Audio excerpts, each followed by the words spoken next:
লা লিগার গত ম্যাচে ভ্যালেন্সিয়ার বিপক্ষে খেলতে নেমে লাল কার্ড দেখেছিলেন ব্রাজিলিয়ান তারকা ভিনিসিয়াস জুনিয়র। রিয়াল মাদ্রিদ ম্যাচটি জিতেও ভিনিসিয়াস জুনিয়রের লাল কার্ড তাদের জন্য বড় ধাক্কা হয়ে এসেছে। লা লিগার পরবর্তী ম্যাচগুলোর মধ্যে কয়টা ম্যাচে নিষিদ্ধ থাকবেন ভিনি, কার্লো আনচেলত্তির মাথায় সে বিষয়টি ঘুরপাক খাচ্ছে। ব্রাজিলিয়ান এই তারকাকে নিয়ে আশাবাদী রিয়াল মাদ্রিদের ইটালিয়ান কোচ কার্লো আনচেলত্তি।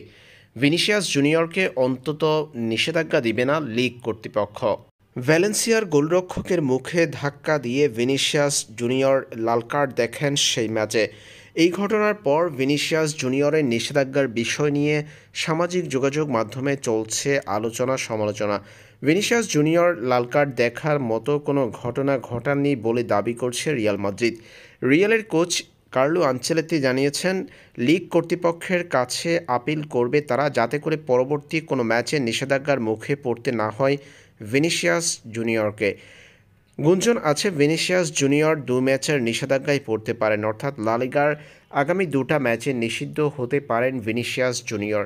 এমন আচরণের জন্য লিগ কর্তৃপক্ষ যদি তার বিরুদ্ধে ব্যবস্থা নেয়, সেই ক্ষেত্রে এই নিষেধাজ্ঞা আসতে পারে।